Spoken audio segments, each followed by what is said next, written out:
si gusta, hacemos el intento, a ver cómo nos va. Ok, primero abro El PowerPoint, digamos. Ajá. Ajá. Y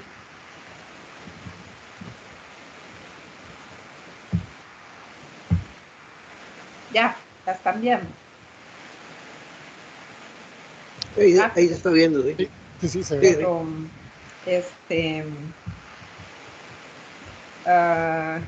voy a ponerla al principio. Vio, profe, vio. Ya. Ok, sí están viendo. Yo seguro estoy lagueado yo, pero yo estoy viendo en negro. Vamos, sí se ve, profe. Yo igual, yo veo negro todo. ¿En serio? No, sí se ve. ¿En serio? Hay una obra de Aquí sí se ve. Sí, ¿Qué hago? negro. No, aquí se Qué ve. vacilón. ¿Qué hago, Solo las profe? iniciales. Se ve ¿Perdón? nada más que está iniciando en la diapositiva 13. En la 3. 13. ¿Qué hago, profe? Te vas a la 1. No, ahí, yo estoy en la pantalla mía, se ve la 1. Estás en la 1. Qué ¿Sí? vacilo. ¿Qué hago? ¿Me devuelvo todo o cómo? Es que no sé. Qué vacilón. Significa, sí, yo no sé si hacemos el intento Ok. y dejar de compartir y volverlo a hacer, porque algo pasó, pueda que sea un asunto de internet. ¿Y cómo pero me yo no salgo? veo- Le doy una X. Ajá, ahí es. En el mismo espacio. Ok. Voy a meterme a la...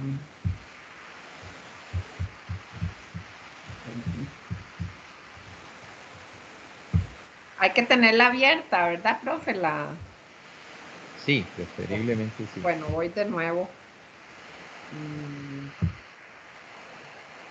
Y lo que hace es, cuando dice seleccionar, le dice seleccionar la pantalla. Digamos, creo que es más fácil.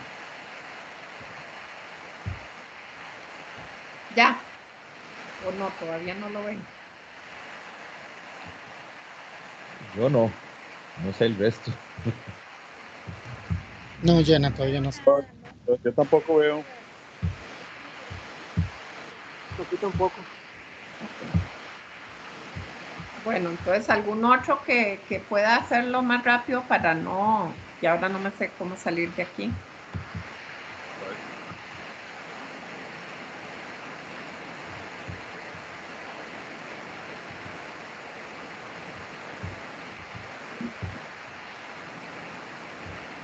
Voy a poner fin de la presentación. Ahora sí se ve que es arte. Sí, pero esa es la mía, sorry. Ella dijo que se metiera otro, yo me metí. Sí. Sí se ve. Sí se ve, sí se oye. Sí, Bueno, sí, todo bien. mientras Jana soluciona.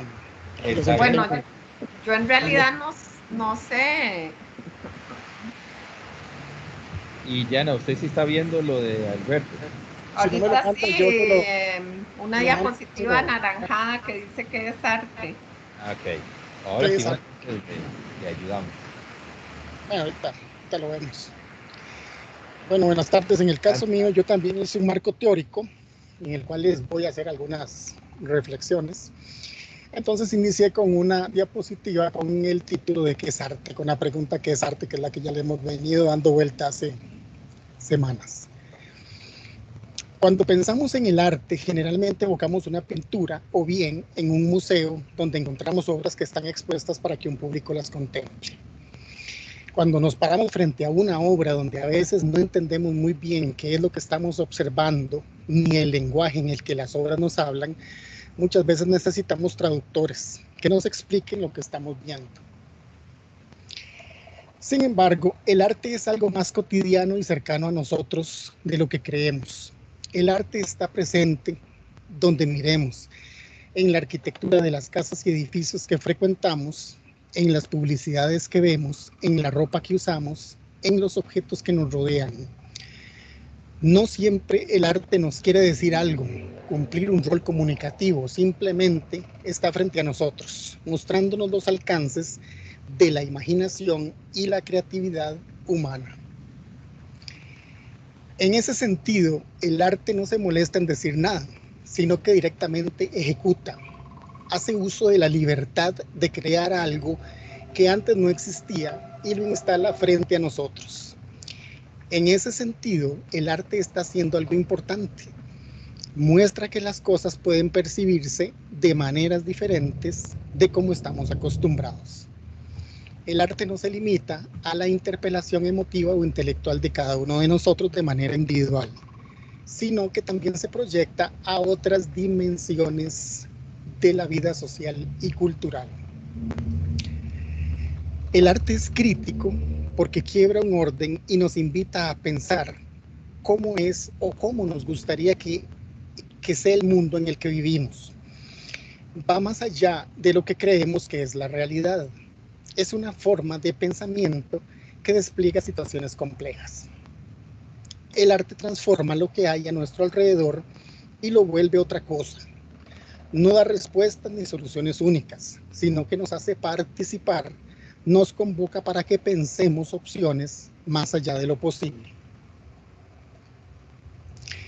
En los museos hay un tipo de arte con fines de la contemplación y la comunicación, pero hay arte en los libros, los teatros, los espacios públicos y privados, en algunos cines y en medios de comunicación, en la vestimenta, la comida, los sonidos, etc. A diferencia de lo que creemos habitualmente, el arte no es algo bello que podemos ver, sino una perspectiva desde donde interrogar y transformar la realidad. El arte es una de las múltiples formas que adopta el pensamiento, apelando a otras dimensiones que la ciencia y la tecnología no pueden asumir desde la pura racionalidad. Bueno, con base en ese concepto teórico, solo para ubicarnos y hacer un poco de movimiento de conciencia para cada uno en lo que es arte, entonces yo definí mi concepto. Concepto de la colección de arte ficticia. Esta colección tiene como objetivo transmitir una muestra de las bellas artes del siglo XX, para lo cual habría algunas piezas representativas de áreas tales como arquitectura, pintura, escultura, dibujo y grabado. Entonces entramos a pintura. En el caso de la pintura iniciaría con la Guernica de Pablo Picasso de 1937. Es un cuadro bastante grande que mide 349,3 centímetros por 776,6. Es un obra sobre lienzo. La principal característica iconográfica de la Guernica es su tonalidad policromática empleada por Picasso, en la que emplea una paleta de tonalidades entre negro, blanco, azul y gris, generando contrastes desarrollados con una impecable destreza por el artista, siendo además un óleo desarrollado en un lienzo de gran tamaño. Continuando, pondría una obra de don Edward Hopper, se llama Sol de la Mañana, de 1952. Es un óleo sobre lienzo de 71.5 por 101.98 centímetros. Hopper es uno de los máximos representantes del realismo estadounidense. Sus obras se caracterizan por representar a sus personajes paralizados, aislados y melancólicos en un paisaje urbano, cosa que estaría muy a la época con el concepto de pandemia que estamos ahorita viviendo en el aislamiento muchas personas. Plasmó en sus lienzos escenas contemporáneas en que la visión de un mundo deshumanizado y la incomunicación de los seres que lo puedan parecen ser los temas principales, cuya expresión del artista supo reforzar mediante el uso de frías líneas rectas y formas geométricas. Continuaría con un pintor y escultor, Antonio López, que es español. Esta obra se llama Lavabo y Espejo, de 1952. Es un óleo sobre lienzo de 98 por 83.5 centímetros. Don Antonio López es un pintor y escultor hiperrealista español. Este interior de un cuarto de baño forma parte de una serie de pinturas y dibujos realizados por López en uno de sus estudios en Madrid. Es un bodegón hiperrealista que a la vez puede ser un autorretrato sin López. La obra tiene una luz bastante especial que produce un efecto religioso, por decirlo de alguna manera. Como dice el propio autor, este lavabo es casi un altar. Continuaría con unas obras de escultura. Arrancaría con esta obra que se llama Mask 2 del 2002, es de Ron Mueck. Esta obra mide como es tridimensional 77 por 118 por 85 centímetros. Este autor es australiano. Aquí vemos un autorretrato hiperrealista dormido en una escala gigante. La minuciosidad de sus detalles hace que sus esculturas parezcan vivas. Pese a estar hechas de silicona, fibra de vidrio y acrílicos, el realismo solo se rompe por las proporciones exageradas y la evidente falta de un cuerpo. Pero aún así da la sensación de que en cualquier momento la figura va a despertar de un sueño y abrir los ojos. ¿Ok? Continuamos con una obra que se llama Los rostros del agua. Es del 2004 del autor Jaume Plensa. Mide, bueno, son dos torres, es esta y otra torre más. Cada una de las torres mide 16 metros de altura para un total de 2.200 metros cuadrados. El escultor Jaume Plensa diseñó este gran proyecto con la intención de que la obra de arte tecnológica y de ingeniería la disfrutara el ciudadano corriente. Jaume Plensa, para dar sensación de cercanía, idea una fuente acorde con los nuevos tiempos. Cambia los rostros de los personajes mitológicos por las caras de los ciudadanos de Chicago, en Estados Unidos. El escultor concibió dos torres formadas por pantallas LED sobre un gran estanque de granito negro reflectante con pocos centímetros de agua. En las pantallas se proyectan los rostros de los ciudadanos.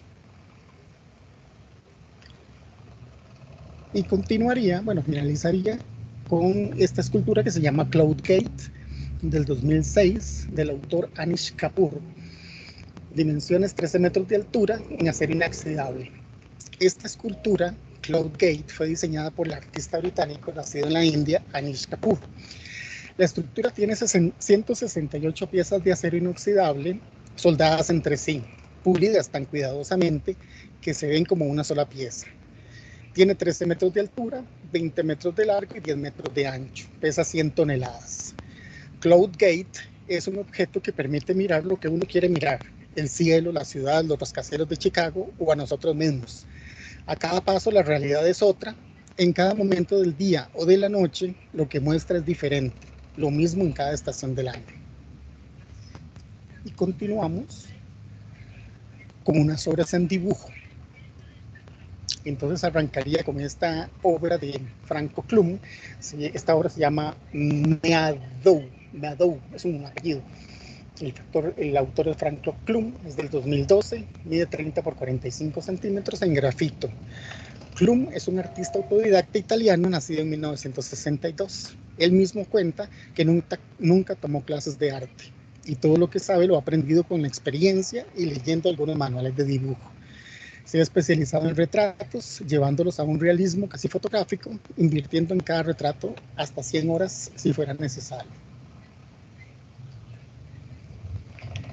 Esta otra obra también es en grafito, es un dibujo de nombre Anciano, es de Diego Coy, de 1989, 30 por 60 centímetros. Es otro autor autodidacta, nacido en Calabria y bautizado como Diego Facio. Comenzó en la ilustración dibujando tatuajes de gran realismo. Se sumergió en el mundo de las antiguas tradiciones figurativas en China y Japón. Se enamoró de la leyenda de la carpa koi, un símbolo de amistad, amor y regeneración, e incorporó la palabra a su nombre artístico. Aceptó el claroscuro, la técnica de sombreado de la tradición renacentista de Caravaggio, su artista favorito. Y continuamos con algunos ejemplos en grabado. Esta obra se llama Cascada. El autor es M.C. Escher, es de 1961. Esta obra mide 37,8 por 30 centímetros.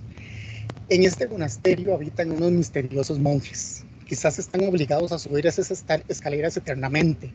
Si se cansan, las pueden bajar, aunque quizás el esfuerzo sea el mismo. Ambas direcciones parecen llevar a los mismos sitios. El grabado se basa en la escalera de Penrose, un problema matemático que obsesionó a Escher y que sería utilizado también en cine por Christopher Nolan en Inception. A él le gustaba mucho desarrollar obras con perspectiva. Esta es otra obra del Mismo autor, se llama Escalera Arriba, Escalera Abajo, también utiliza el mismo concepto. Esta obra es de 1960 y mide 35,6 por 28,6 centímetros. Creo que esta descripción es de la misma anterior, deje ver. Ah, no, este es otro. Sí. Cascada. Bueno, este es otro grabado del mismo autor. Ok. Esta es un grabado de Edward Hooper de 1918, se llama Noche en el tren, mide 18,8 por 20,1 centímetros. Hooper es uno de los máximos representantes del realismo estadounidense. Sus obras se caracterizan por representar a sus personajes paralizados, aislados y melancólicos en un paisaje urbano. Como él se dedicaba a pintura también, plasmó en sus lienzos escenas contemporáneas en que la visión de un mundo deshumanizado y la incomunicación de los seres que lo pueblan parecen ser los temas principales. Y pasamos a dos obras de arquitectura. La primera es el Museo Guggenheim. El Museo Guggenheim Bilbao es obra del arquitecto canadiense-americano Frank Gehry y representa un magnífico ejemplo de la arquitectura más vanguardista del siglo XX, con 24.000 metros cuadrados de superficie, de los que 9.000 metros cuadrados están destinados a espacio expositivo. El edificio representa un hito arquitectónico por su audaz configuración y su diseño innovador, conformando un seductor telón de fondo para el arte que se exhibe.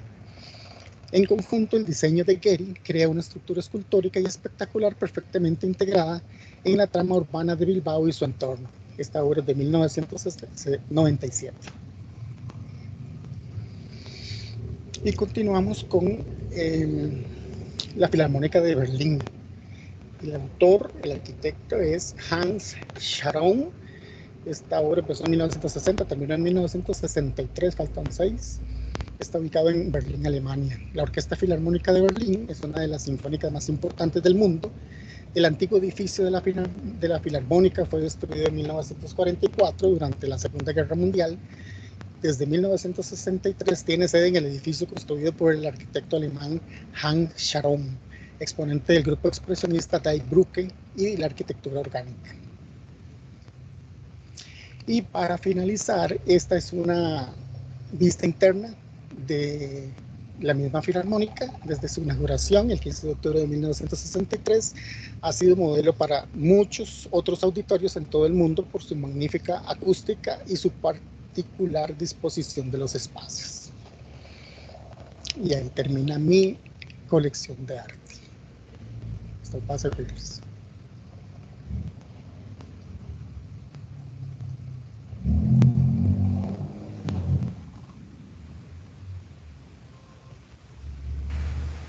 A ver, adelante, Maribel.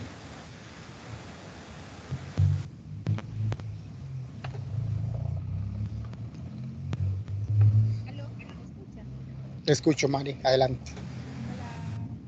Hola. Hola. El toque de humor interpreta aspectos de Van Gogh, que yo no No se entiendo. oye casi. Se oye bajito, pero se oye, sí, un poquitico. Ajá. Y compañero, lo que yo no entiendo es que se necesita un país para todas estas obras, pues, para como el espacio tan grande.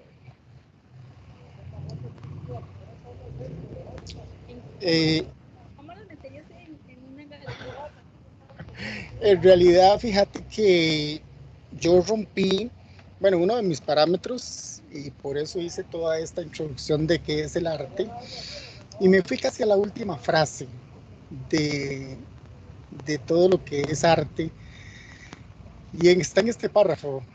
Dice que el arte es una de las múltiples formas que adopta el pensamiento, apelando a otras dimensiones que la ciencia y la tecnología no pueden asumir desde su pura racionalidad. Entonces ahí yo rompí un poco el concepto que tenemos todos de que el museo tiene que ser algo que nosotros tomemos y metamos en un espacio físico. Bueno, en realidad debería ser eso, pero creativamente, entre más nos le pongamos a la creatividad, menos creativos somos a la hora de producir. Entonces, bueno, yo dije, voy a romper con ese limitante del espacio y voy a pensar en un espacio ilimitado, el que sea, no importa, está en mi imaginación y en la de cada uno. Entonces voy a meter tanto arquitectura gigante como esa gran escultura gigante, y entonces no me limité por el espacio como un parámetro para no limitarme. Entonces yo dije, tanto puedo meter esta obra de Picasso que es inmensa y que me gusta mucho, a como puedo meter esta escultura que es grandísima, o puedo meter esta. O sea, uno de mis parámetros fue no limitarme por factores físicos. Entonces puedo meter cualquier cosa. ¿Algún otro? Gracias, me parece. Bueno, si no hay más preguntas, saquen una hoja, les voy a hacer un quiz. No, mentira. ¿Algún otro? No, sí, recuerden que la idea es generar un pequeño diálogo, una pregunta, algún Yo por eso- comentario. Por eso Alberto Yo está quiero- chivísima todos las obras de arte presentadas, súper actuales, súper increíble. De hecho, Jan, es una muestra, porque de ahí uno quisiera meter más obras. Creo que incluso se podría hacer otro parámetro que tengamos y que no nos limite. O sea, que la cantidad de obras, como es ficticio y es en nuestra imaginación, pues es ilimitada. Es lo que nosotros queramos. Que el profe había puesto una limitante de 12, pues por capacidad y tiempo y todo, pero en nuestra imaginación, en nuestra selección de obras, creo que podríamos irnos al infinito, ¿verdad? Así ampliamos más conocimientos. Sí, qué interesante. Incluso pensé, pero no me da tiempo, incluso pensé hasta en meter obras de cine, de Kurosawa, por ejemplo, que son maravillosas. Entonces, sí, también, ¿por qué no meter música? ¿Por qué no meter teatro?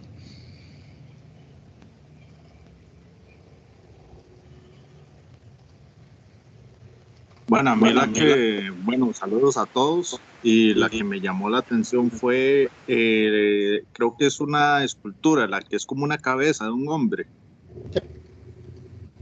Sí, esa la puse para vos, estaba mentira. No, sí, más realista. Hiperrealista. Más realista. Esa me gustó bastante, la verdad, sí, está muy... Las dimensiones también, viéndolo, sí, tuvo que ser un gran trabajo, la verdad. Sí, sí, sí. De hecho, tenía otras obras increíbles, súper bien. Lo que me gusta es que se siente como esa, al verla, se siente como si fuera de verdad piel, literalmente se puede sentir a la vista que es bien hecha, como ese sentimiento de que usted la va a tocar y va a sentir que es piel suave. Y lo con más la barba. más espeluznante es que es un autorretrato, ¿verdad? Qué horror. Sí, cállate. Eso está muy bien hecho, la verdad, sí, me llamó mucho la atención esta obra. Okay. No, y además quise meter obras que no hubiéramos visto como muy frecuentemente en las clases y que rompieran un poco con lo que hayamos visto. Entonces, bueno, no es que rompí mucho, pero traté de romper en algunas cosas. Disruption. Sí, muy variado, estuvo muy variado, la verdad, estuvo muy bien hecho. Okay. ¿Tu favorita?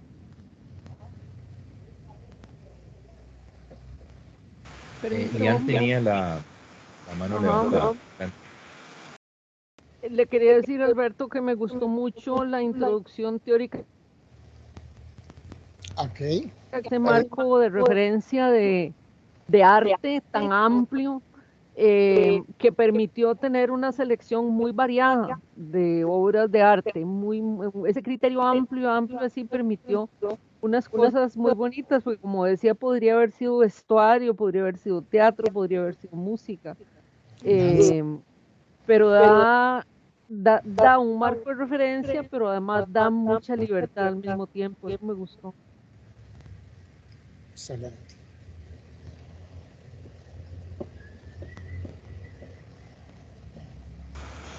A ver, ¿quién más?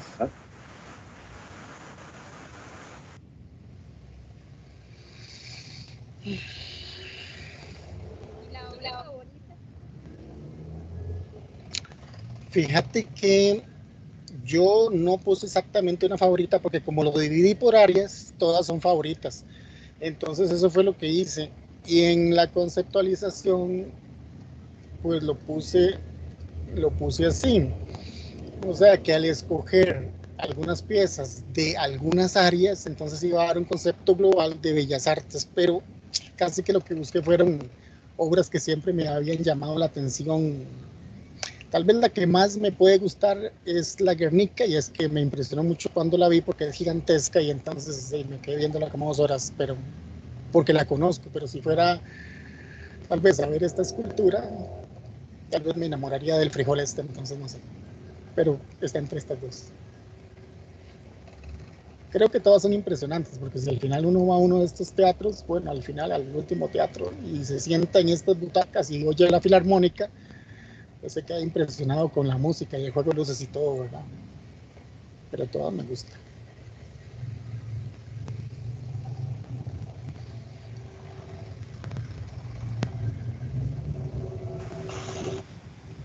Pregunta para el resto. A ver, no sé qué piensan. ¿Puede conocer uno a una persona, o supone que puede uno llegar a conocer a alguien a partir de sus gustos, o a partir de su selección, sus criterios de selección?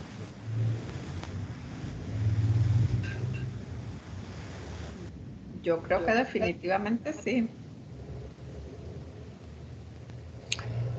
Sí, yo creo que tal vez el gusto de selección pueda darle por lo menos un par de brochazos gordos, no pinceladas de sí lo que le puede gustar a una persona.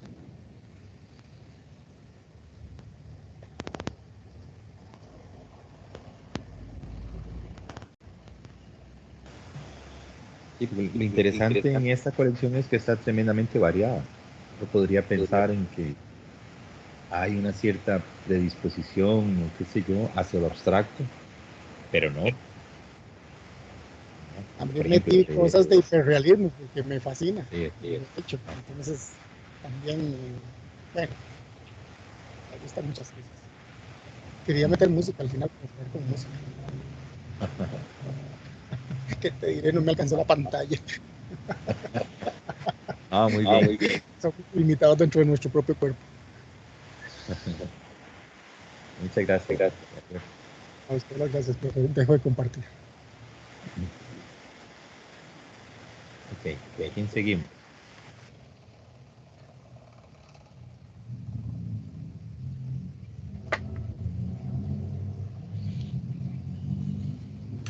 Voy a hacer otro intento, profe. Ok. Y si no, aquí ya tengo su archivo, cualquier cosa.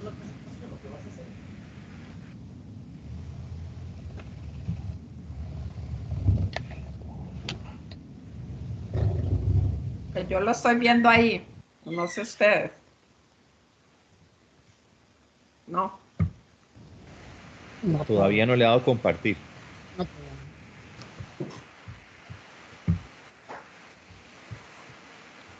Tiene que ir a la aplicación de Teams y volver a estripar la flechita aquella y decirle compartir la pantalla. Okay.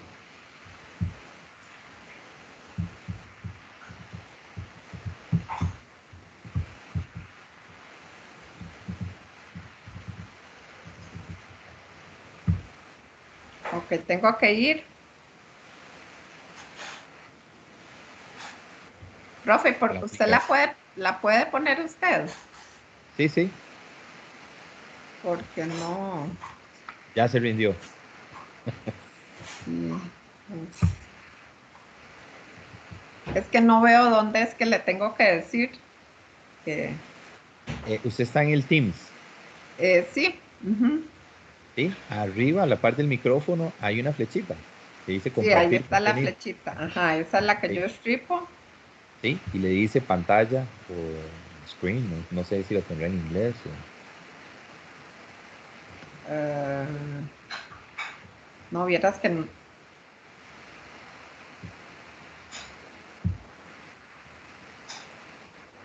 Ahí se ve. No. Ahí lo estamos. Sí. Sí, colección de arte del siglo XX. Sí, Ah, ok, perfecto.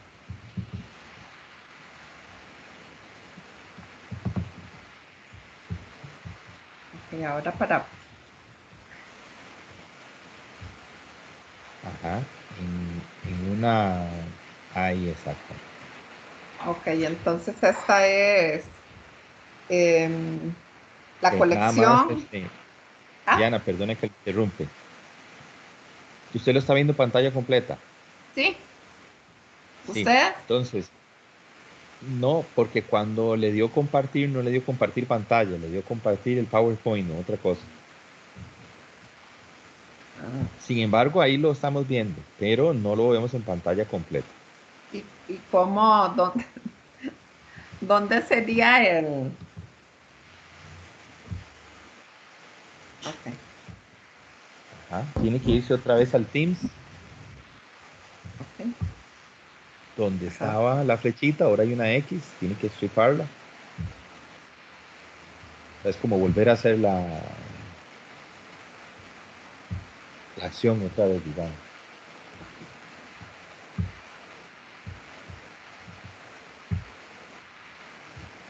Ok, ya le di. Ajá. Ahora otra vez en la flechita. Ajá, lo que pasa es que esas que usted me dice ahí, yo no veo en ningún lado que tenga la descripción. ¿Qué es lo que dice? Nada más se ve la flechita para abajo. Dice, hay 3 puntitos a la par y ahí dice,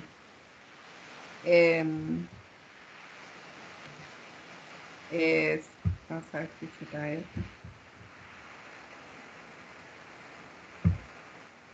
No, profe. No hay nadie más que tenga que presentar. Pero, ¿qué fue lo que hizo ahora que sí pudo? Close. Eso. Ahí como lo ven. Estamos como viendo el PowerPoint, pero entonces si hizo lo mismo que antes, no lo vamos a ver en pantalla completa. Ok. Entonces lo Pero si vemos quiere lo... así. Exacto, sí, sí. Ok.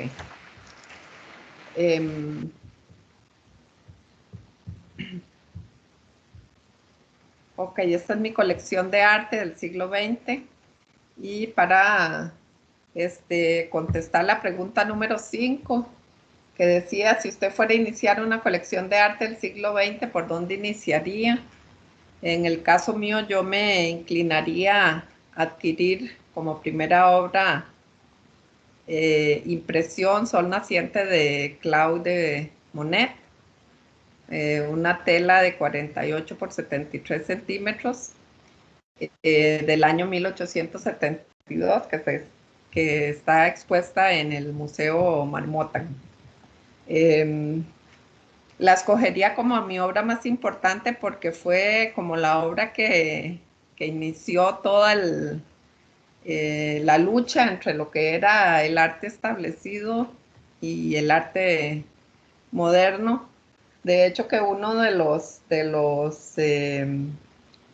las personas importantes del arte que estaba establecido comentó, el señor Luis Leroy, el papel pintado más grosero tiene una composición más cuidadosa que este mar de pintura. Esa fue la clasificación o la descripción que dieron de esta obra de Monet, que es la obra que le da nombre al movimiento impresionista. Luego adquiriría el estudio de danza de Edgar Degas, quien decía que en el arte nada debería de parecer casual, ni siquiera el movimiento. Todas las obras de este autor, o la mayor parte de ellas, se versan en lo que es el ballet y todos los movimientos de las balletistas. Es un autor que definitivamente tendría entre mi colección. Luego, Paul Cézanne con Casa con Tejado Rojo, otro de los pertenecientes a este movimiento. La obra pintada hacia 1887, óleo sobre tela, 73.5 por 92.5 centímetros, se encuentra en colección privada. Me gusta mucho esta obra porque Cézanne consideraba que la naturaleza era la base necesaria de cualquier colección de arte y sería indispensable tenerla en mi colección. Por supuesto, Vincent Van Gogh, Noche Estrellada, 1889, óleo sobre tela, una obra de 73.7 por 92.1 centímetros. Se encuentra en Nueva York. Esta es una de mis obras preferidas y me encantaría tenerla en mi colección. Van Gogh expresaba las siguientes palabras cuando le hacían consultas sobre su manera de pintar. Decía que pintar es la emoción, la honestidad de un hombre natural llevado de la mano por la naturaleza. Y a veces esa emoción es tan fuerte que uno trabaja sin darse cuenta. Las pinceladas se suceden rápidamente una tras otra como palabras en una conversación o en una carta. Esa es más o menos la descripción del método que utilizaba Van Gogh. Luego adquiriría de Paul Gauguin El nacimiento de Cristo, 1896, un óleo sobre tela de 96 por 128 centímetros que se encuentra en Múnich.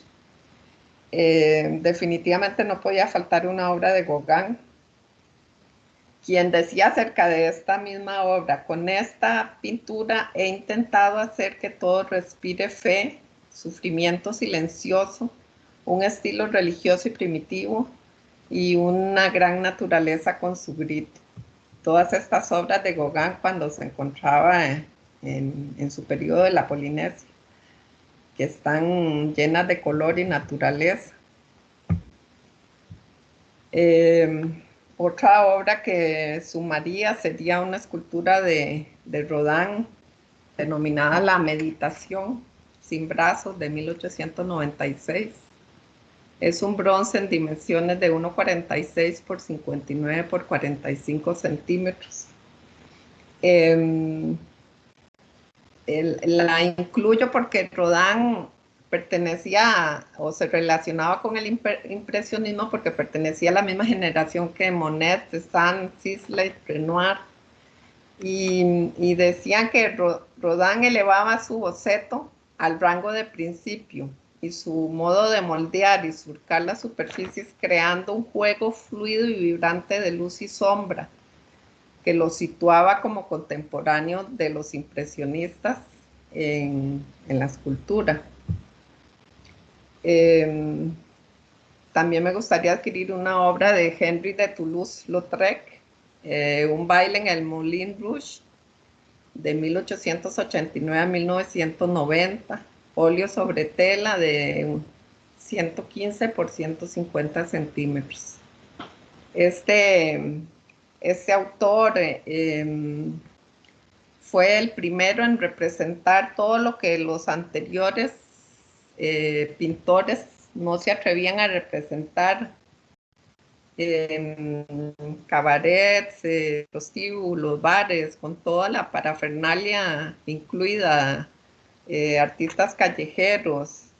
Y en toda su obra en realidad despliega todos los colores y movimientos, inspirado en el Modern Style, que es la versión inglesa del Art Nouveau y el Jugendstil. Sus cuadros realmente nos documentan estas actividades que la escuela anterior ignoraba. En realidad, el autor decía que él sufría al hacerlo, pero que no podía evitar. Nadie representó mejor que él estas actividades.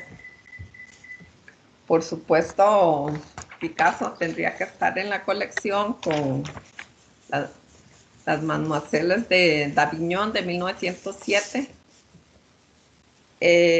Óleo sobre tela de 243.9 por 233.7 centímetros. Se encuentran en el MoMA, Museo de Arte Moderno de Nueva York.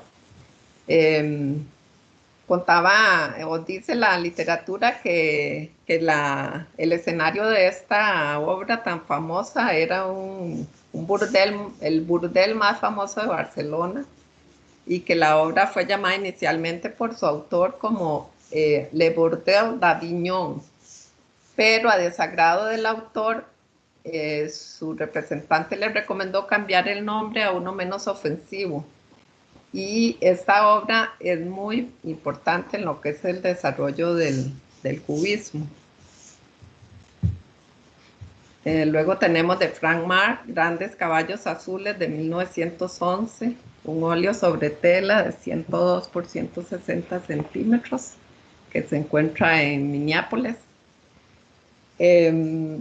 Esta obra representa la gran batalla que libraban en esa época los artistas, que les denominaban salvajes y desorganizados, contra un viejo poder establecido. El arte que en ese momento se consideraba arte clásico. Y a Frank Marc le pareció una lucha desigual, pero decía que los asuntos espirituales nunca se deciden por el número, solo por el poder de las ideas. Y eso era lo que representaba él en este Grandes Caballos Azules, la lucha desigual entre lo nuevo y lo viejo. Tenemos a El árbol gris de Piet Mondrian, de 1912, un óleo sobre tela de 78,5 por 108,5 centímetros. Se encuentra en La Haya, en Hax Museum. La obra siempre me ha llamado muchísimo la atención, y porque un comentador de arte que le consultó a Mondrian qué es lo que quiere expresar usted con su obra, al que Mondrian le contestó: nada más lo que busca todo artista, alcanzar la armonía por medio del equilibrio de las relaciones entre líneas, colores y planos, pero solo de la forma más clara y poderosa. Esa era la descripción de la obra que hacía Mondrian. Luego tenemos a Amadeo Modigliani con Desnudos sobre un cojín azul, de 1917, óleo sobre tela de 65,5 por 100,9 centímetros. Se encuentra en la galería en Washington, en la Galería Nacional de Artes. Modigliani, con su manera tan peculiar de representar la figura y el uso del color tan impactante que tenía. Y luego tenemos por supuesto, una obra de Vasily Kandinsky, Dos óvalos, que es la composición número 218 de 1919, óleo sobre tela de 107 por 89,5 centímetros. Este autor es un autor que siempre me ha llamado muchísimo la atención por todos sus libros de lo espiritual en el arte, punto y línea sobre algo así, se me olvidó el nombre. Pero son libros muy, muy espirituales. Se le atribuye a Kandinsky la creación de la abstracción, aunque hay otros representantes del arte que podrían ser también los que crearon eso, pero es muy interesante estudiar todo el camino de Kandinsky desde sus inicios hasta que llegó a la abstracción pura. Y esta composición es una de las que está como en el medio de su carrera. Por último, de Joan Miró, Escaleras que cruzan el cielo azul en una rueda de fuego, óleo sobre tela de 116 por 89 centímetros. Un pintor que utiliza muchísimo el color y la forma en su obra, y una obra que definitivamente representa el siglo XX. Esa sería mi colección. Y bueno, acá está la bibliografía.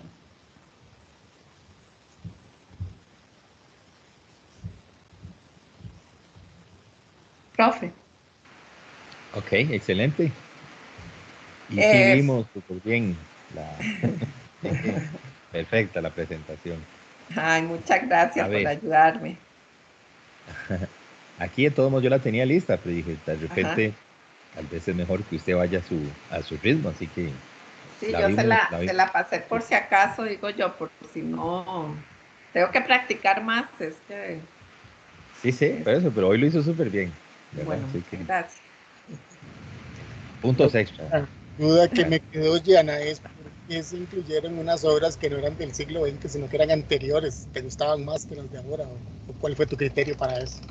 En realidad hice, déjame ver qué, mira, sí, hice la colección de acuerdo como el profe dijo, la pregunta era, a ver, si usted fuera, bueno, si fuera a iniciar una colección de arte del siglo XX, sí, ¿por dónde iniciaría? Sí, en realidad me fui antes porque la locura mía es el impresionismo, no tengo que decirlo, ¿verdad?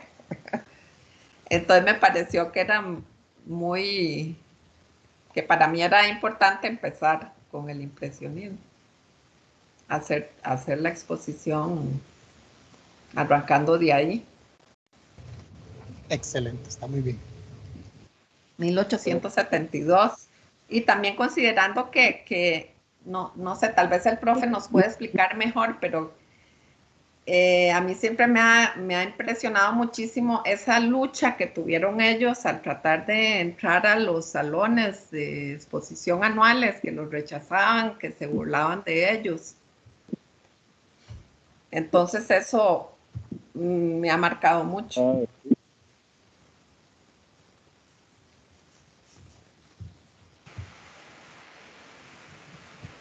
A ver, me parece, Juan Manuel, iba a decir algo. ¿Sí me escuchan? Sí, Sí, un sí, poquillo Juanma. como lejos, pero sí. Arriba, abajo. Un poquillo lejano. Creo que ahora sí se me escucha acá mejor. Ah, sí, ahora sí. Y Ahora ahora sí, mejor. Sí, correcto, ahora sí se lo escucha Y es mejor. que estaba teléfonos. Y por alguna razón, no sé por qué, igual desde que dije presente tengo problemas con el audio. No, yo iba a comentar de que realmente me parece muy acertado porque en primera instancia, cuando yo leí las preguntas y todo, yo consideré lo mismo, que tenía que ser siglo XX y siempre no sé, en el principio, fue que después se dio la libertad, al principio yo lo tomé de esa forma. O sea, es una exposición que se hace montada en el siglo XX, como poniéndose en los zapatos de Barnes, ¿verdad? Entonces, algo así fue como yo lo entendí. Y me parece súper aceptada, a mí me gustó mucho, la disfruté, porque yo repasé muchas de esas obras, ¿verdad? Fueron de las primeras imágenes que empecé a bajar. Me costó un montón, de hecho, escoger de Degas y sus bailarinas, ¿verdad? Porque todas me parecen súper exquisitas. Y bueno, de hecho yo también pensé como Alberto en algún momento, porque obras del siglo anterior, si está encajado en el siglo XX. Pero es que no podemos desligarnos, digamos, de un impresionismo si no tenemos al impresionismo puro, ¿verdad? Hay un montón de obras ahí que no se pueden dejar de lado. Pero lo disfruté bastante, estuvo muy bueno. Y ahora que me escucha también, Alberto, muchas felicidades. Esas obras que se encontró de hiperrealismo, que también yo lo adoro, me encantan. Wow, sí. Muy buenísimo. buena. Buenísima, Juan. Eso sería. Gracias. Ok, excelente. ¿Quién más? ¿Algún otro comentario?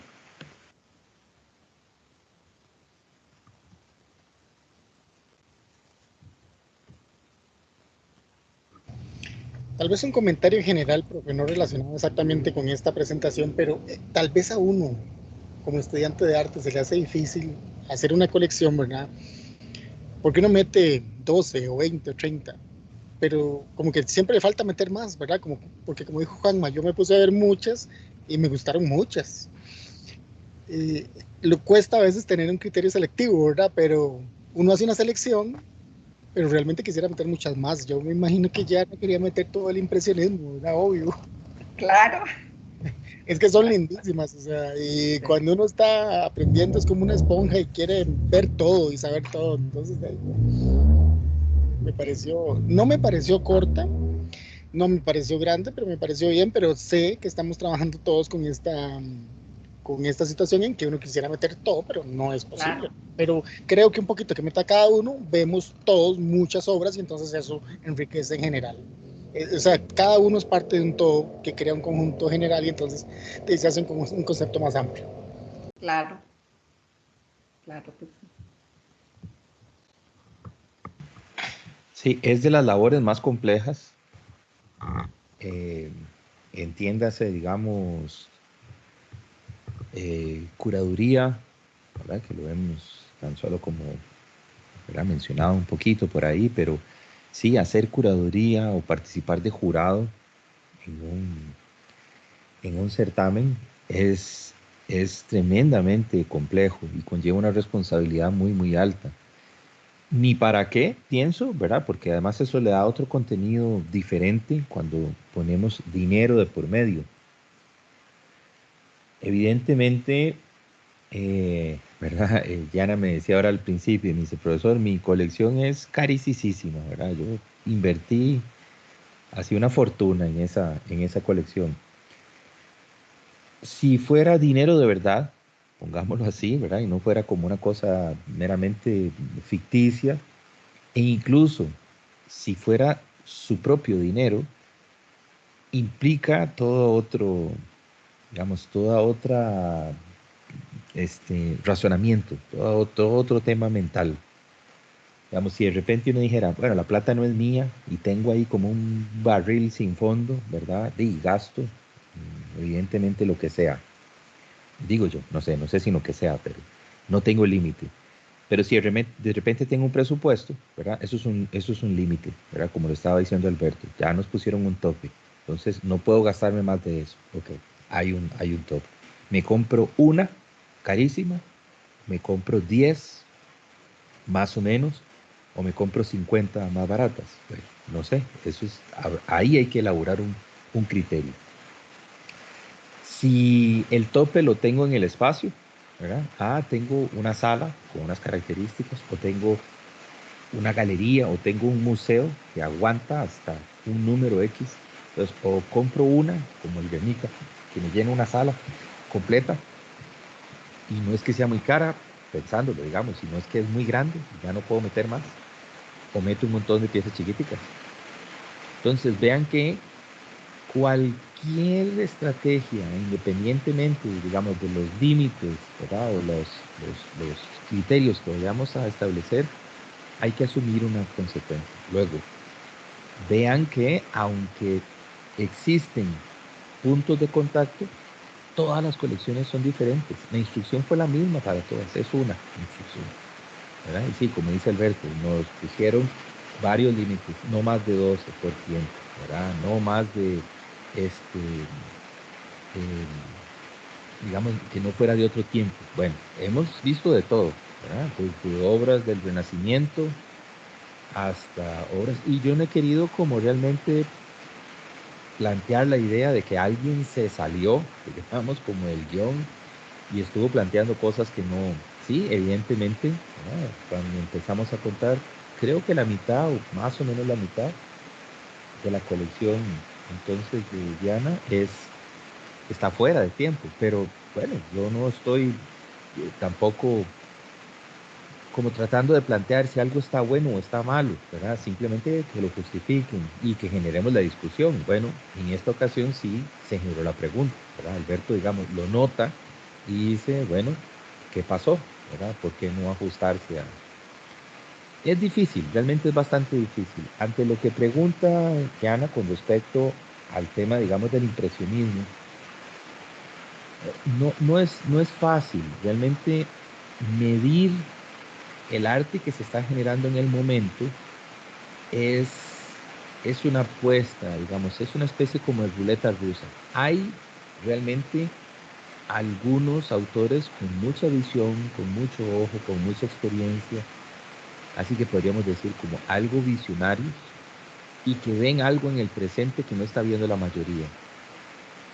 Hay un gusto establecido, ¿verdad? Lo que llamamos como el status quo, lo que se da por norma, ¿verdad? Lo que todo el mundo le gusta y casi que debería de gustarnos porque sí.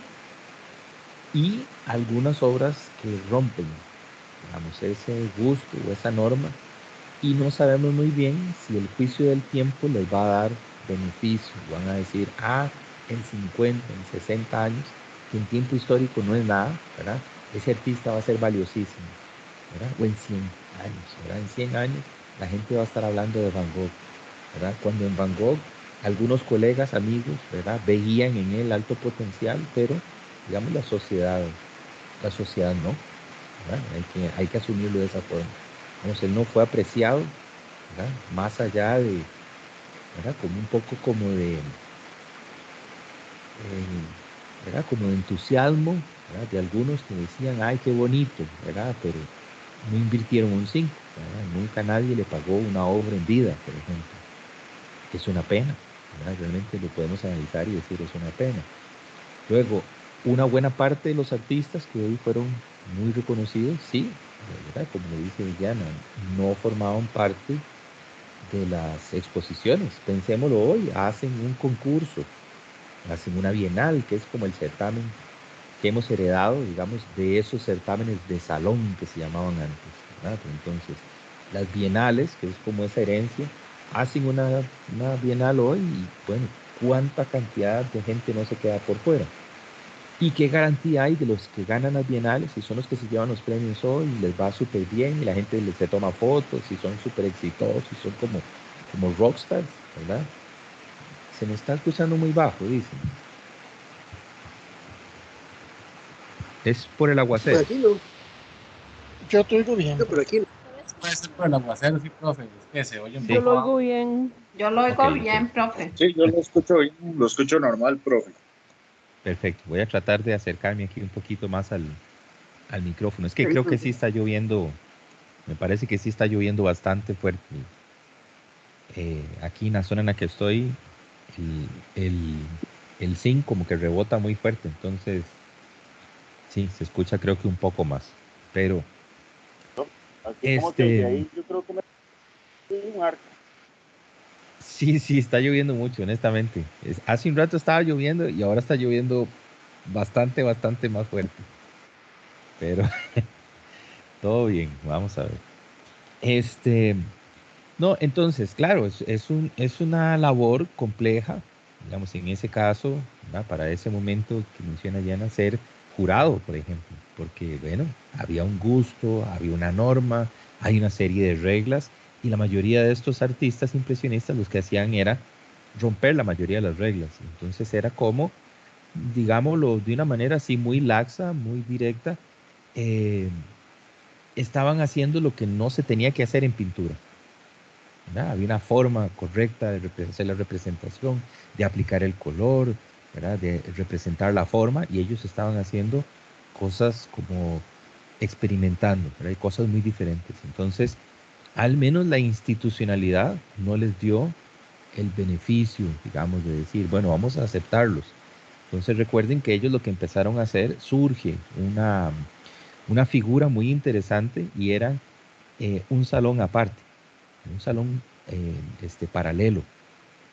Y para hacerlo todavía así un poco más sarcástico, ellos autodenominaron ese salón, ese espacio, era una, digamos, estaba por decir algo, ¿verdad? El Museo de Arte y Diseño, el Museo de Arte Costarricense hace una convocatoria y van a participar lo más selecto de los artistas. La convocatoria es abierta. La gente manda y una buena cantidad de los que quedaron por fuera alquilaron un salón ahí cerca, ahí en la Sabana, en el Museo de Arte Costarricense, y abrieron, entonces decía, ¿verdad? Como esta es la Bienal Anexa, ¿verdad? Una cosa así. Y de hecho al salón le llamaron el Salón de los Rechazados. Entonces era como como el criterio de selección era que no hubiesen entrado en el otro salón, ¿verdad? Y entonces empezaron a plantear un salón aparte, ¿verdad? Que es donde después de ahí surge el concepto de impresionistas, porque empezaron a a trabajar, digamos, de manera conjunta, pero eran literalmente, sí, los que no le ponían atención, los que nadie compraba, los que, ¿verdad? Los que estaban aparte.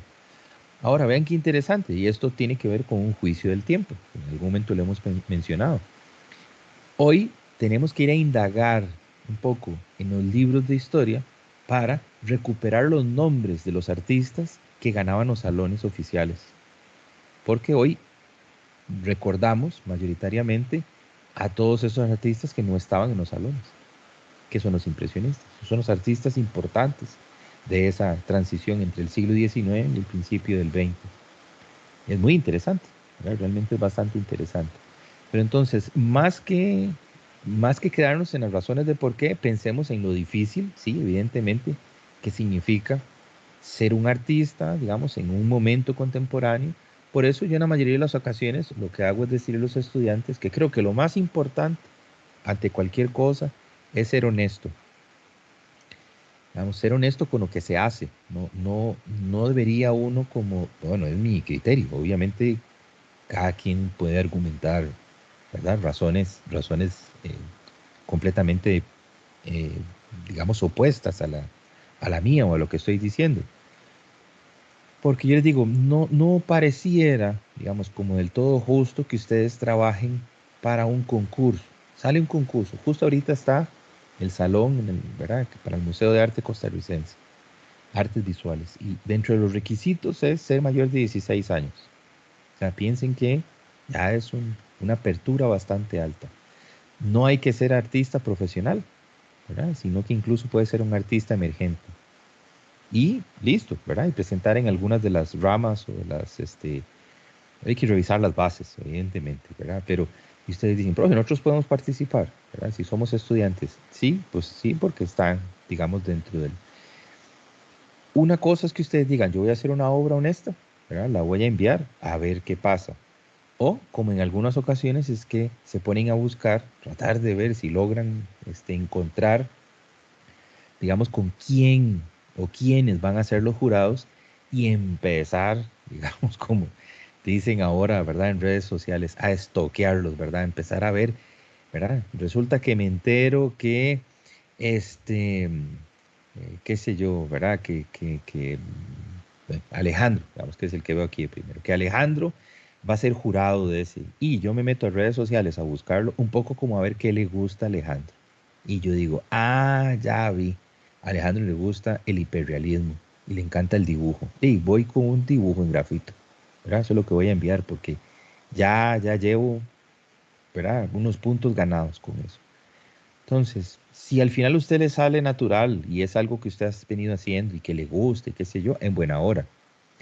Pero si al final eso no es lo suyo, ¿verdad? Ven, yo digo, mejor ser honesto. Y si al final no me escogen en el concurso, bueno, sí, tal vez ese concurso no era para mí. Habrán otros concursos en los que pueda participar que estén, digamos, más diseñados a mi forma de ver. Entonces, si sale un concurso buenísimo, con un premio buenísimo, y hay que hacer, digamos, yo soy del área de escultura y resulta que lo que hay que hacer es performance, o hay que hacer videoarte, o hay que hacer una instalación, y lo de la instalación no se me da así como muy natural, y simplemente no, ese concurso no es para mí, ¿verdad? Ya llegarán otros. Si yo lo que hago es ilustración, bueno, ahí saldrán algún concurso, alguna convocatoria en ilustración y que se ajuste, digamos, a lo que yo requiero. Entonces, claro, para mí ese sería una buena, como consejo, digamos, o sugerencia para trabajar. Pero sí es muy difícil ser jurado, ser curador. En el momento en el que hacemos una selección, en el momento en el que partimos, digamos, de que es una convocatoria y es un concurso, alguien va a quedar por fuera. O sea, ese ya de por sí va a ser uno de los principales sesgos, ¿verdad? Se va a hacer una selección y la selección implica que algo se queda por fuera. Uno se enoja con las elecciones, ¿verdad? Con esta, y decir, bueno, debió haber estado debió haber estado el otro.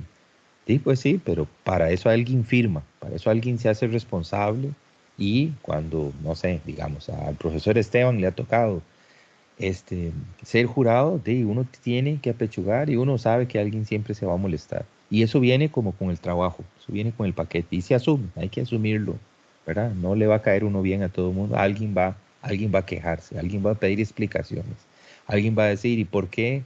¿Verdad? Monta una exposición en la casa del artista y se hace la distribución de las obras y siempre viene un estudiante y dice, ¿por qué la mía quedó allá en el rincón?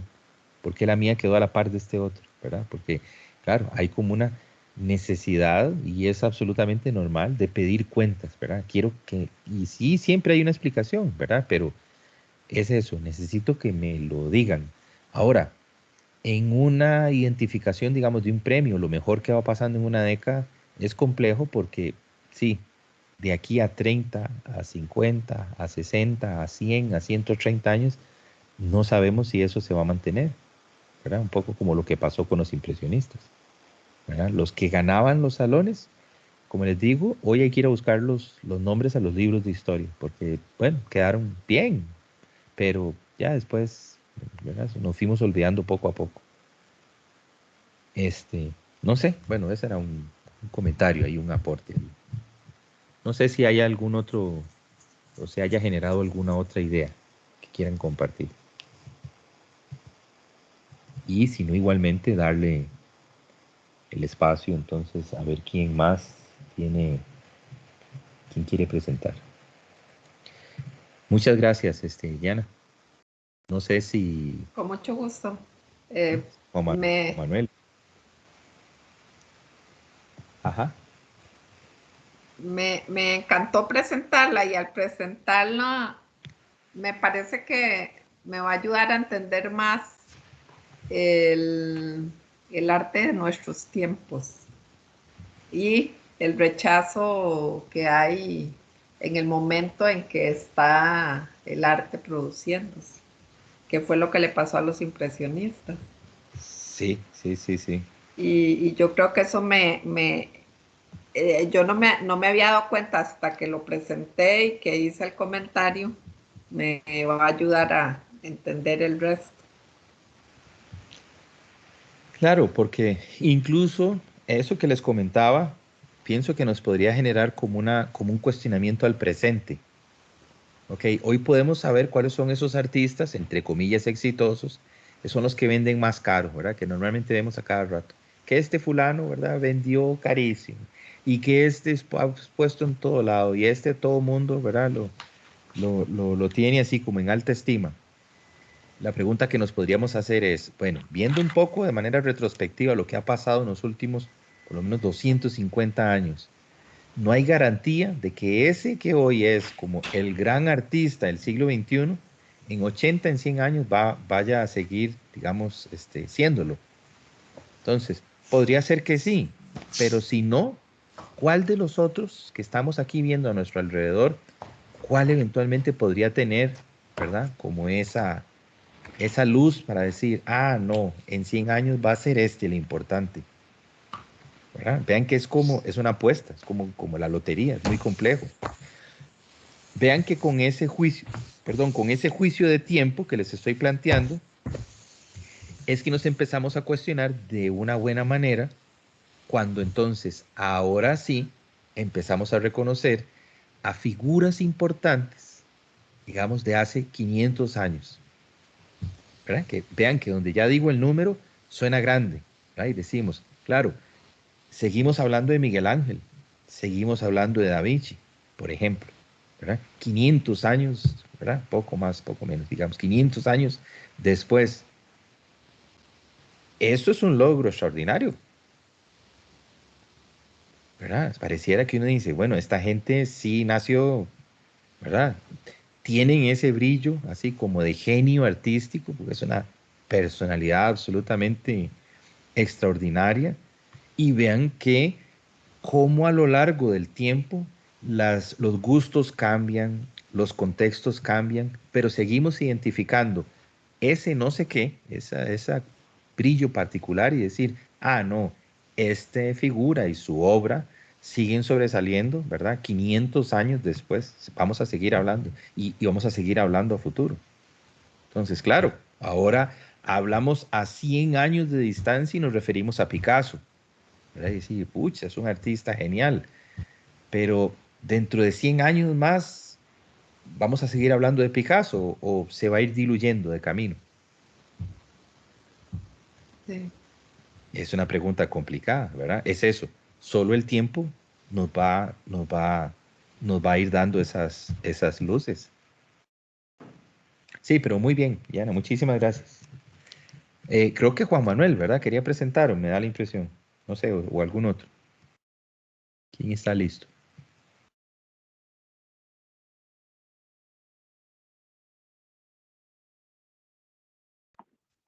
¿Me escucha? Ahí, sí, sí, un poquito bajo, pero sí. Se oye mejor en algún momento. Ahí, Por aquí se oye mejor. sí, ahí se oye bien. Sí, sí, Ok. sí. Bueno, yo creo que lo mejor es ser completamente honesto, ¿verdad? Vieras que yo he tenido ya casi 3 semanas súper ocupadas. Por dicho, ha sido porque se han incrementado bastante las ventas y he tenido demasiado trabajo y pedidos. Entonces, entre trabajo de oficina, entre teletrabajo y poner fruta, empacar, hacer entregas y acá, o sea, estoy con el tiempo contadísimo. Lástima porque realmente yo, aparte de una exposición, sí tenía planeado regalarles una experiencia diferente. Yo sé que iba a ser diferente. Y ayer, que precisamente planeaba, como le comentaba a Alberto, terminar de montar, ¿verdad? Ya de poder montar el trabajo, se fue la luz desde el mediodía y volvió hasta casi las 2 de la mañana. Entonces realmente no tuve chance de poderlo montar.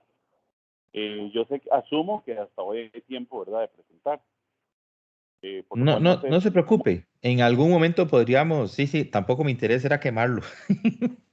Yo es que entendí No, que usted estaba ahí porque listo, ¿verdad? Pero no se preocupe. Si no, ahí vemos a ver si encontramos algún otro espacio, digamos, a futuro, digamos. no. Sí quería cerrar como el proceso hoy, ¿verdad? Para dar chance como a otros temas, pero lo hablamos, incluso lo podemos hablar en privado. Si usted me dice, profe, sí, ya tengo y le puedo dar espacio en algún otro No, pero momento, no se preocupe. no, contrario, o sea, eso de andar en la sombra jamás, o sea, más bien, con toda franqueza, lo comento acá y tengo a Chelo de testigo, ¿verdad? Que realmente yo el tiempo lo he tenido súper contado, ha sido súper desgastante. Pero sí, más bien eso es lo que le iba a proponer. O sea, realmente lo que yo quería hacer, me duele mucho, digamos, no tenerlo y tampoco quedarme sin presentar, no quiero, porque realmente usted sabe que a mí me gusta ser bastante creativo en las presentaciones. No, todo bien. Y Sí, sí, sí. en algún momento, en alguna clase, sobre un espacio, y si no por privado, yo le digo, ya está listo aquí, ya lo tengo, ya lo pude montar. Y en algún momento queda un espacio, una clase, usted me dice, dele y matemos este ratillo, lo agradezco, porque no quiero quedarme sin presentar. Y estoy haciendo un gran esfuerzo realmente para no dejar ni un curso de ECA ni tener que congelarlos. Pero lamentablemente creo que la universidad tiene que congelar algunos cursos. No se Al fin. preocupe, todo bien. Bueno, ¿Quién entonces? 003. ¿Quién de los que está acá, quién está listo? ¿Quién puede presentar?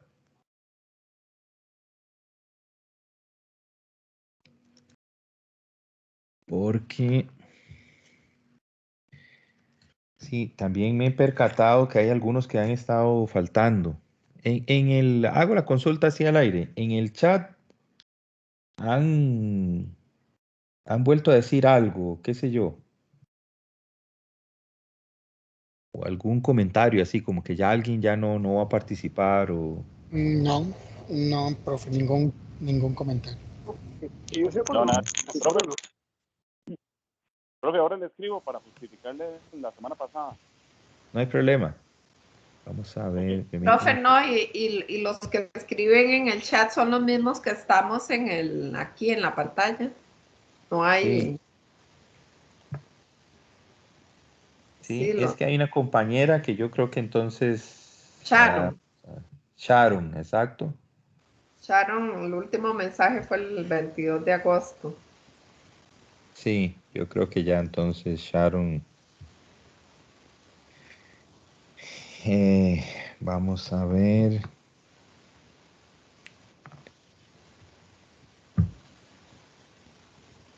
Y Arlene,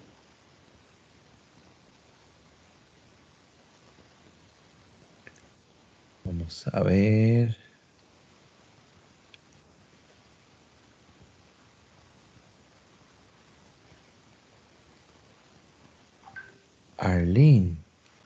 Sí, tengo aquí un mensaje de Arlene que estaba Sí, pidiendo, ajá, sí, para sí. Es que aquí conectarse al conversatorio. sí, la tengo como Gabriela En la en lista. en la lista. Sí, pero sí, igual, yo no sé, yo creo que ya con la ausencia de hoy, yo creo que ya tampoco.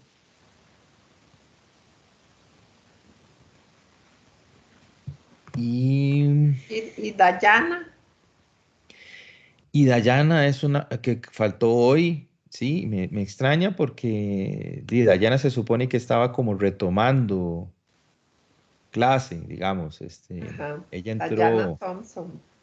sí, ella no estaba en el primer semestre, sino que lo que hizo fue retomar, pero no la he visto muy activa, entonces también eso me ha puesto a pensar.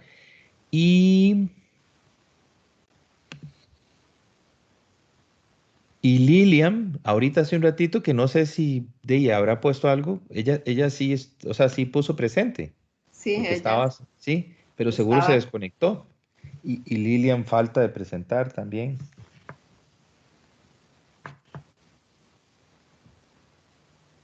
Vamos a ver.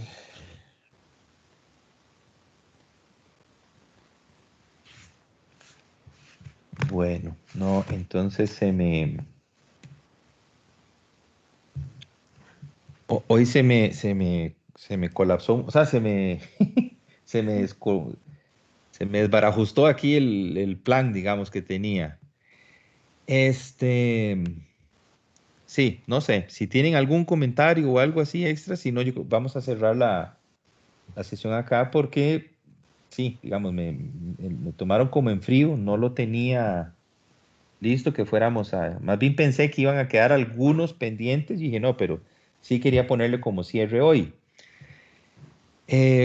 Sí, agradecerles, digamos, la verdad que creo que como para tal vez nada más enfatizar en esta idea, eh, que bueno, ya de alguna u otra manera ya lo había adelantado con este comentario en el caso de la exposición de Llana. Vean qué complicado y de alguna manera qué variopinto, qué interesante al fin y al cabo, porque uno podría decir, bueno, en tiempo histórico, ¿verdad? Para hablar de historia del arte, un siglo es como, ¿verdad? Prácticamente, no digo un chiste, pero digamos, es una fracción bastante mínima. Yo puse una limitante de tiempo, sin embargo, no puse una limitante, digamos, en geografía. Digamos, se me ocurre, alguno pudo haber dicho, yo voy a hacer, ¿verdad? Que, bueno, que lo vimos más o menos, ¿verdad? En los proyectos de ustedes. Que alguien dijera, yo voy a hacer, ¿verdad? Una colección de, em, qué sé yo, arte étnico de Nueva Guinea, ¿verdad? O del África Central, sí, digamos, de piezas hechas en el siglo XX.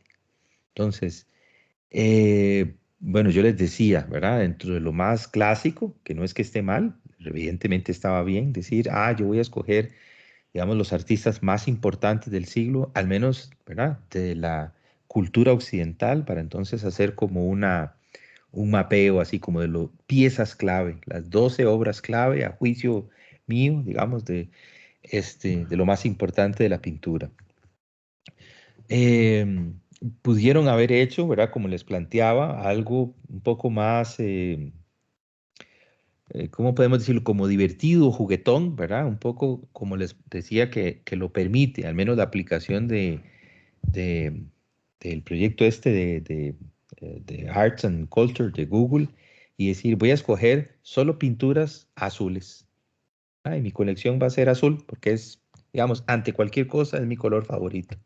¿Verdad? O la exposición extraordinaria, ¿verdad? Que vimos de un solo autor, por ejemplo, ¿verdad? Que yo les decía, obviamente a modo de broma, ¿verdad? Pero fue como una dosis así de Giger a la avena, ¿verdad? Toda una colección dedicada a un autor. Bueno, al final eso habla ¿verdad? Un poco la pregunta que les hacía termina hablando también un poco como del gusto, ¿verdad? De quien estaba por detrás de la persona. Pudieron haber escogido una sola técnica y decir, no, no importa, lo mío va a ser, digamos, artistas que trabajaran sobre papel, solo grabadores, o solo acuarelistas, o solo acuarelistas mujeres, y solo acuarelistas mujeres que trabajaran temas, digamos, de marinos, mujeres del siglo XX, acuarelistas con temas marinos, gringas, ¿verdad? Uno dice, bueno, sí se puede, al final eso se hubiese logrado. Y se dice, son 12, ¿verdad? Las 12, y 12 artistas, o una pieza de cada una, no voy a repetir, aunque una me guste muchísimo, ¿verdad? O voy a escoger dos artistas, y hago 6 y 6, un varón y de una chica, y con la misma técnica y con la misma temática. Las opciones son prácticamente infinitas. Sí, por supuesto. Pude haber dejado a la libre y decir, bueno, hagan una colección de lo que sea, ¿verdad? Pero aquí era un poco que ustedes se sintieran, ¿verdad? Más bien como forzados, ¿verdad? Como con una camisa de fuerza, que no es tanta la camisa de fuerza, pero algunos dijeron, uy, profe, qué difícil, ¿verdad? ¿Por qué solo el siglo XX? Si tengo, bueno, porque sí, es eso, es una instrucción, es como si yo fuera el director de ese museo, ¿verdad? O el que va a poner la plata y decirles, necesito, los estoy contratando como curadores, ¿verdad? Y primero, antes de que se defina nada, la definición es esta. Solo 12 porque son los que me caben, ¿verdad? No voy a pagar más de eso y quiero que sean, porque es mi gusto, es arte del siglo XX. Y después de ahí lo que ustedes gusten, ¿verdad? Se pueden ir por las ramas, hasta donde quieran.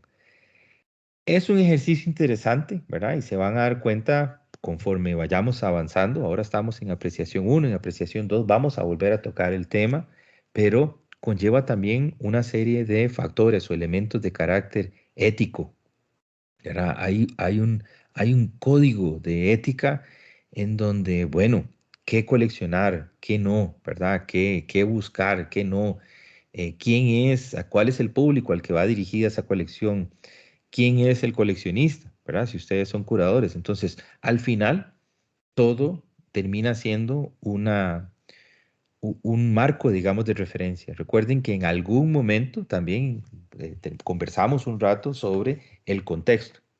Entonces, ciertas obras de cierto autor en cierto contexto se van a apreciar muy bien y tal vez en otro contexto posiblemente no, ¿verdad?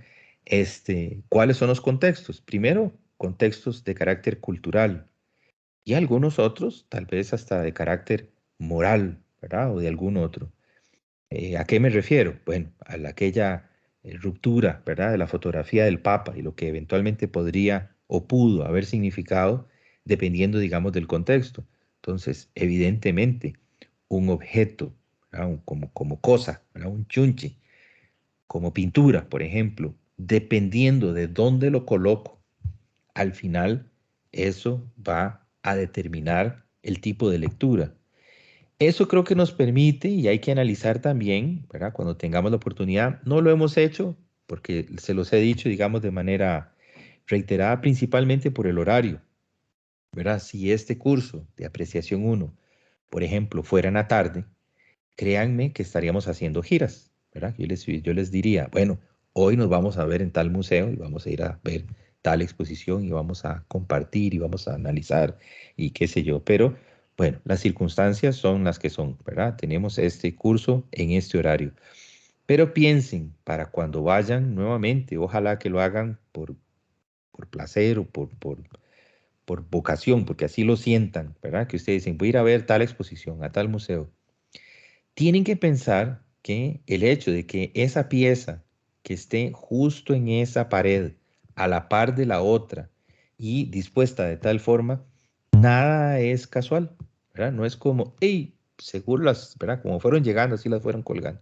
No, no, hay todo un proceso, digamos, intelectual, de razonamiento y entonces, cuando vayamos a un museo, incluso preguntémonos, ¿por qué la pared es blanca?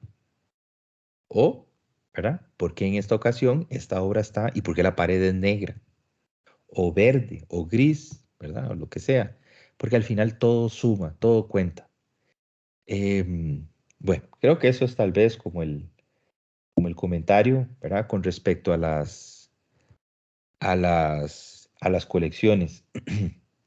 En algún momento, bueno, una vez tal vez hasta que yo haya hecho la lectura, digamos, de los materiales, podríamos destinar también un ratito, ¿verdad? Como para abrir un poquito la discusión y conocer así de manera oral durante la sesión qué piensan o qué pensaron de eh, digamos, del material de la colección Barnes, ¿verdad? Y, bueno, ¿cuál es la posición? Si realmente estaban o no de acuerdo que la colección se abriera y ¿verdad? Que se exhibiera en otro espacio, o no, ¿verdad? Pero bueno, pienso que eso va a quedar para una discusión a futuro. Alberto, que no le di chance, o sea, no le di respuesta, pero le comento que sí leí su correo. Nos hizo una propuesta y que honestamente él dijo, profe, vi esto y creo que podría ser interesante.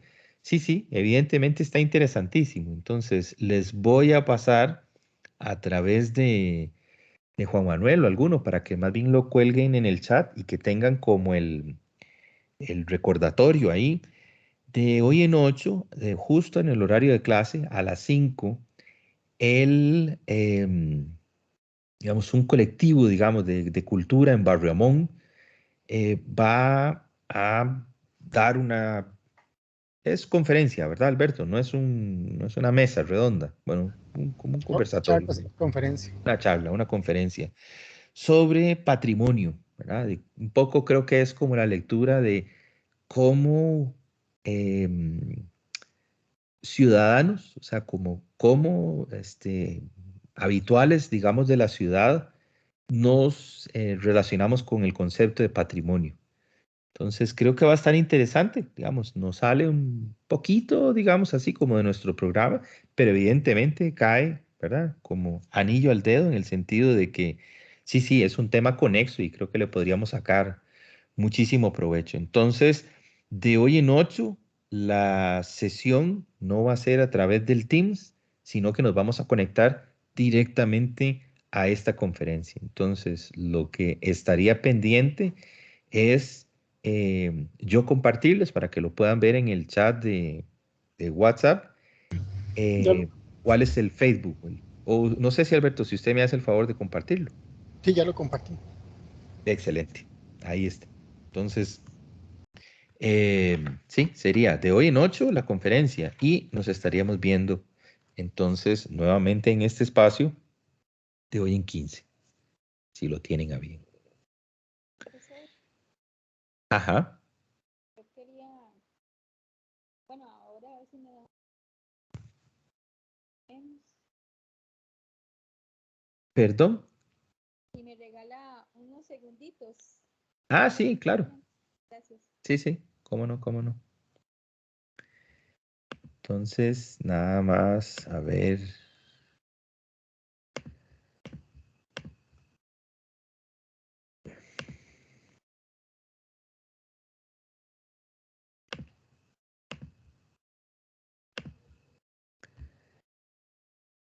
Tengo a McLean.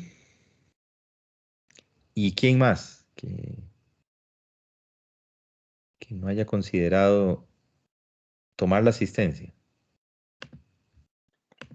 Yo creo que yo llegué como a las 5:11, si no me equivoco, es que estaba inyectándome. Ok, Entonces, llegué un toque tarde. de Goellen. Correcto. Sí, listo, ya le tomé aquí la... Y... Ok, Juan Manuel sí estaba. Sí, listo. Ok, entonces ya estamos con el registro completo. Y entonces voy a dejar de grabar la sesión. Ahorita les comparto el material.